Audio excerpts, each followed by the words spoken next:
But I assume this is just a bonus hit, right? We're going to get him again tomorrow? For sure. But as Big Cat likes to say, it's time for like an emergency podcast, an emergency hit based on the circumstances going around. I didn't know what was going on today. I was why you didn't get a happy birthday text. I didn't. Yeah, I didn't get a happy birthday text. First of all, I got like 50 texts. And I got a weird text sent to me from Big Cat to you and me, and I didn't understand what was going on. And then I quickly went to Twitter, and I found out that there was a new feud going on in the media. And I've seen a lot in my day here, Waddle, in 30 years of being a part of Chicago media. Been around that long? 1995, almost 30 years. And Barstool Big Cat's on the front lines of this one. And he joins us right now on the CarX Tire and Auto Hotlines. What's up, Big Cat? Hey, happy birthday, Silvy. Can I call you Silvy? Call me Silverman. Okay, call you Silverman. And the other guy in the room, can I say Waddle? I just want to make sure I'm good on everything. You can call me whatever you want. You know I'll answer. I'll answer to you, Big Cat. You can call us asshat if you want. You don't know me like that. You don't know me like that. No, I do. And calling us asshat would be par for the course. Yeah. Happy birthday, though. Happy Thank birthday, you. Sylvie. I didn't text you because I don't care about your birthday, to be totally honest. Do you think when you're 53 or of your north, when is the cutoff for like, hey, happy? Because I sent you a happy birthday text. It was later today, but what is the cutoff 21. for actually? 21? 21. Okay. 21's the last birthday that actually means something. I do not care about anyone's birthday. I don't even like my own birthday. Kids' birthdays matter. Kids' birthday parties, they're important. When you're above, 30, 21, whatever you want to call it, it's like, all right, great. If I see you and you say it's your birthday, I'll say happy birthday to you. But I don't care otherwise. See, I'd rather get no birthday greeting than HBD. I think Really? HBD. Is that what I sent you? No. This not everything has to do with you. I didn't know. Wow. You're next, mister. You just put a bullseye right there on your shirt. Have a video about me. I'm sending that clip to Portnoy. You're done. Yes. You know what? You thought you were being funny over there. Next thing you know, your ass is being run to the moon. Stoolies are coming for me. They are coming for me. No, I mean, I just think that's lazy. I think happy birthday. Time out. I get that, but you're the same guy that won't answer a phone call. Send me a text is what you say. Don't you think not answering your phone call is a bit lazy? Two different things. Completely different. How? Go ahead, Big Cat. Wait. Yeah, well, I was gonna say. So did you call him for his birthday? No, I sent him a text. Oh, okay. Yeah, I hate the phone calls on my birthday. I know better. Yeah. There was one birthday when I was 19, 20 maybe at Wisconsin. I ate like an eighth of mushrooms, and I forgot that I get a bunch of calls on my birthday. I thought my grandparents, who are now dead, I thought they were speaking a different language because I was just on the moon. So don't eat mushrooms on your birthday is what I tell people. That's sort of like when you were drunk and you left Ryan Poles a phone message, right? Right. Trying to FaceTime him. FaceTime, yeah. Right. This is why I stay, sober for like 364 days a year now. Okay. I don't. Are you? But do you like getting phone calls from people, or would you rather someone? Right. That's what Waddle doesn't understand that from me. I don't want phone calls. If it's something that you can tell me via text, I'd rather you do that. Yeah. I mean, I don't like this phone call, but you guys pay me. Yeah, that's true. But then you bitch and moan about the text being too lazy. Like, which is it? You don't want the call. You want the text, but the text has got to be spelled out. Well, HBD is too lazy. Well, what's the difference? You can type out happy birthday. Your fingers are going to cramp up. You can't hit, receive on a phone call? Yeah, because then it would entail a whole big to-do of a conversation. How lazy is that? You won't have a conversation with people that would actually take the time to call you. You're a dick. I'm with Sylvie on this. I hate phone calls. You're a dick too. Yeah, that's fine. I have no problem. So don't call me. Why would you call me if I'm a dick? Here we are calling each other a dick, but some people don't like to be called by their last name. So tell us about. Don't do it. Tell us about what happened? What is this feud going on currently that everyone's talking about? It's good. It's good old fashioned radio wars, but it's between a blog and a radio. I mean, so Eddie, who I've known forever, who's been with us forever, guest hosted the Spiegel show because Parkins obviously is gone last Thursday, I believe. By the way, I hear Eddie. I don't think I've ever met him. I hear he is a sweetheart of a young man. The best. Yeah. No one's ever said a bad word about Eddie. Right. He's a great guy. He's just like he's salt of the earth through and through. So Eddie co-hosted with Spiegel, and they had their version of Crosstalk, and Bernstein and Holmes were on before, and they were talking. I can't remember what they were talking about, astrology or something. And Eddie just said, "Are you an astrology guy, Bernstein?" And Dan Bernstein flipped out and said, "You don't know me like that. Call me Bernsey or Dan, but don't call me Bernstein." Which I don't. That part makes no sense. His name is on the show. It's been on the show for 30 years. So now we're at war because he was so mean to Eddie. Listen, it comes out to, I'm pretty sure, and I don't have any conclusive evidence because I've never met the guy, but I'm pretty sure Dan Bernstein's hated us for a very long time, which is ridiculous because you shouldn't throw stones from glass houses kind of thing. Mm-hmm. And listen, we've been in peace times for a while. Now it's on. Now it's on. I'm not a fighter online, so I'm not going to be I can't say I'll be at the front lines tweeting at people, but I obviously support my guy Eddie, and I think Bernstein's had a hang up with us for a very long time, and this is why I'm loyal to you guys, and you guys have been loyal to me, and I've had opportunities to call into 670. They've asked me to every now and then. I'm like, no, I'm not going to do it because I know there's people at that station that like can't stand the look of us. And then it happened. And then exactly what I expected to happen happened. So I think Bernstein made a pretty big mistake, not, realizing that like Eddie's the most liked guy ever and we're a loyal crew. And so we'll always have our guys back. I've never taken if you call someone by their last name, I've never thought that there was any insinuation. Like a line of disrespect. Yeah. Like I've called you Waddle forever, but I know you. I don't believe you've ever called me by my first name. Tom, it's weird. Which is jackass. You know what's weird is because when we go out and Kara's around, I can't say like you call me Waddle in front of my wife. No, because I can't yes, because do. I'll reference you as Tom, and it's awkward for me to reference you as Tom. I'm talking about this weird. Name. You won't take phone calls and you won't call me by my first name. What's wrong with you?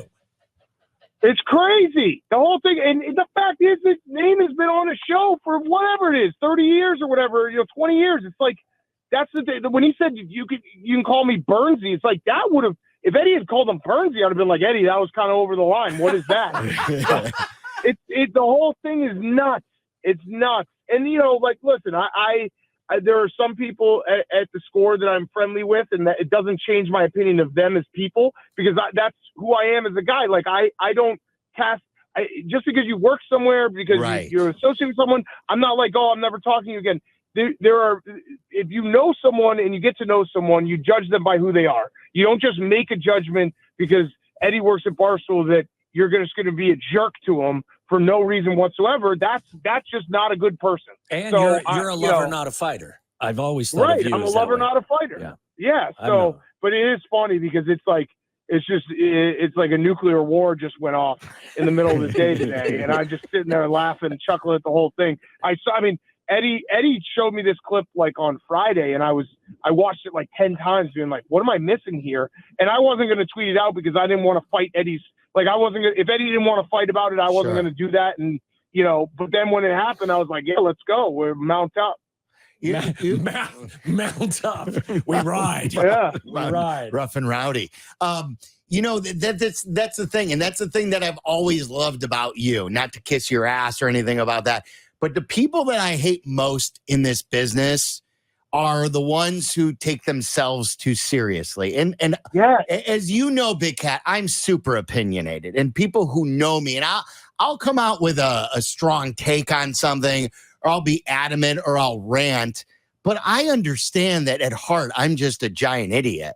And I'm glad you finally have admitted that. Yeah, and I'm a fan like anybody else, and I don't take what I say to be that serious. And I don't think you and I have ever taken each other too serious. And we just find this to be fun. And I always say, like, like my favorite saying is, if you think you're the smartest guy in the room, find a new room. Because you don't want to be that dude. If you think you're this the brightest star, the brightest guy, brightest star in the sky, or the brightest guy in sports radio, like that's no crowning achievement. No, and listen, you nailed it. But a couple other things, like we have the best job in the world. The day that you stop having fun with it and take yourself so seriously is the day you got to quit, because it's just like people want to hang out with us. They want to listen to us. They opt in to listen to us in their cars, at home, whatever it is. Your job is to be entertaining and fun and not be so serious, Mr. Serious about everything. And more than anything, I've been doing this a long time. You guys have been doing this a long time. The thing that drives me the most insane is I'm a big believer in talent always wins out. And so talented people will always win out. And what absolutely I go nuts, and this happened with our Barstool Van Talk, is when people want to stop other people from opportunity. Yes. And that's what it boiled down to me, is like, Bernstein was mad that Eddie was getting this opportunity. Be better. Just be better. If you think someone else shouldn't deserve an opportunity, be better than them, and you will win out. Don't try to stop someone from having success and living their own life. That is the craziest thing to me, when people do that, when they try to block other people, when they try to gatekeep things. Yes. Live your own life, right. Be your own best person, and you will end up being successful because you're just worried about yourself. I think that's the most serious I've ever heard you be. I got a little tear in my eye. Well, because it's happened to me. I saw what happened. That was what was happening there. Underneath all of that was that he was mad that Eddie was getting an opportunity that he doesn't think Eddie is deserving of. That's just a load of X. Yeah, right. But it's just like people deserve opportunities, and if they're good, they'll get more opportunities. But you got to let them have the opportunity. Trying to stop them from having the opportunity makes you a big jerk. I'm with you 100%. And eventually, what comes around goes around, as we've recently found out. Yeah. Yes. Yeah. So we talk about the Bears. I love you. Yeah. Dan. How about them Bears? Yeah. You're gonna say that. Yeah. But the worst thing about the whole thing is I said this. We do a live YouTube show every day, and I said it like, this is why I love you guys, because you guys have been loyal to me, and you know me, and we know each other well, and like that's what it's all about. It's the personal relationships and knowing who's your friend, who has your back, who's not trying to undercut you. Like it's a tough enough world. So yes. I don't know. I just like to try to stay loyal to my friends and give other people opportunities, and things will come back your way if you're like that. Amen. Hey, do you want to tell Silvy what you texted me on Sunday? Yes, you didn't text him on Sunday. So why didn't I get included on this? Why is because you were working. You were working. Oh, get out of here. That's true. You were working. I know that Waddle was sitting on his couch. Yeah, I wasn't working. Yeah. I wasn't doing any of that. I texted you. We suck. Yes, you did. Yes, you did. Game. Yes, you did. We suck. Yes. We suck. Yes. We suck. And then I also had we were live streaming, and I said, at 12:59, this was the text I get. 2 words. 1 hour in, too. We suck. I just sent him a ha-ha. And later that night, I said, we sucked, but we won. Oh, that's a good response. Yeah. Yes. I was considering deactivating my Twitter account around that time I sent you that, because it was a sight to be seen if you went to my mentions. Listen, thank God we won that game, because this would have been the longest week of our lives, having to deal with everything. Yes. It was, though, but what that game, I like walking away from that game, Caleb was not good. I'm not going to pretend he was good. Like, no one's going to pretend that. He didn't make mistakes, which was good that he didn't make mistakes. But more than anything, it reaffirmed my belief in what Ryan Poles has done for this team and this organization, and that he has set up the rookie quarterback to be in the best situation any Bears rookie quarterback has ever been in, because he played a bad game and they won the game. And that is something, like, if that was 2 years ago, we lose by 30. Yes. This was different. And now Caleb has I think Caleb probably walked away from that game. That's the first time he's played it's counting Oklahoma and USC, the first time he's ever played in a game where he was bad and his team won because he had to be Superman so much in college that it's going to be great long term because he's going to be like, hey, look, I don't have to win the game. This is complimentary football. My defense is elite. Just make the throws that are there. It's a really good point. And again, like the catastrophic mistake wasn't there. Though right. Waddle to said, the other side. We are more the same than you and Waddle and me and Waddle. Like Waddle is more, he played, he's a little more grounded. We ride the roller coaster together a little bit. I am not, don't get me wrong, I'm not panicking. I'm not overly concerned, but I will be watching Caleb a little more on edge Sunday night based on what happened in the opener than I would have if he would have played like he did in the preseason. What about you? Are you a tad more concerned based on game one? No, Not at all. No, I'm trying to do this differently than I've done every Bears quarterback ever. And I'm trying to do it different. Yeah, I but hear hold you. on. You're talking yourself into this take. No, I'm trying to do it differently both ways. So I'm not trying to be a hypocrite here. The old me would have come away from week one and been like, all I would have talked about for an entire week was how bad the offensive line was. That's what I would have done. I've been like, it's not his fault. Nothing is his fault. Caleb was bad. So I'm admitting that, like, new me. Like I'm not going to pretend that he was good. The offensive line's an issue, but he was not good. Also, part of new me is I'm going to try to give it at least, I don't know, week 6, week 7, week 8, till I start making like real judgment on what he is. So that's the new me. I'm trying to do a new me. It's both ways though, because old me would have done everything to defend the quarterback and not blamed anything with him. And I am saying he was bad, but I'm going to wait and I'm not going to freak out. Does the new me stay around even if Caleb has another bad game on Sunday night, or does that new me change into old me? No, I'm going to say he had a bad game, but I'm going to say he's not. I'm not going to say he's a bad quarterback. That's really what it comes down to. Okay. I think that I'm going to be a little bit more patient and level-headed when it comes to if he has a bad game. I'm not going to pretend it wasn't a bad game. I'm going to say it was a bad game, but I'm not going to say it's over. Like, pack it in, the next 4 years are done. That's really what I'm trying to do, because I think, and I haven't seen a doctor in a while, but I think this is what a doctor would tell me in terms of like blood pressure and heart health. You gotta go see a doctor every year. Yes. What do you mean you don't go for a physical every year? No, I don't, because I thought Caleb was going to fix it all. Your cure. I'm expecting to get a text. If God forbid something doesn't go better on Sunday night, he sucks. That's what I'm expecting to get.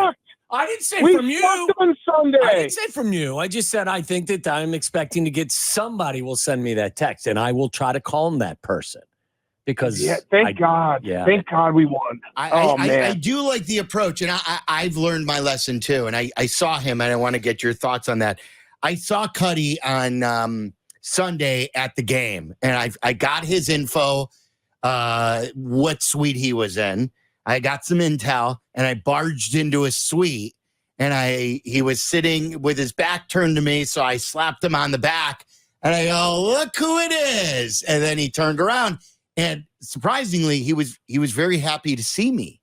But it was great to catch up with him. But what you were alluding to is I was over the top in the first several years with my excuses when he would have a bad game.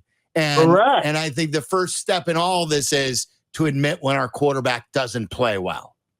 Right. That's the big thing is like, I need to be, there were times even with Justin where I was like, no, you don't see it. It's different than what you guys are seeing in the national media. Caleb wasn't good on Sunday. He would be the first to say that, but that doesn't mean he's not a good quarterback. He's going to figure it out. Look at what happened. But I mean, Jaden Daniels was okay. He didn't light the world on fire. Bo Nix was bad. I went through the list. I got so deep and sad at halftime. It was like Dan Marino, Troy Aikman, John Elway. All these guys lost their first start. Okay? I was hoping that hard. You're doing research. I want to know how you felt about the Jordan Love injury. It was a shame, and I'm happy he's got a quick recovery. Okay. What else? How else would I see it? What I was expecting you to say.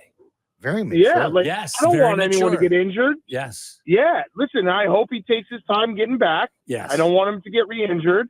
And I think Malik Willis is a great young prospect. They should play every week. Yes, yeah, for sure. Find out what they've got, I think. Continue to play him long after Jordan Love gets healthy. Would you think that they should call Ryan Tannehill? I mean, he's out there.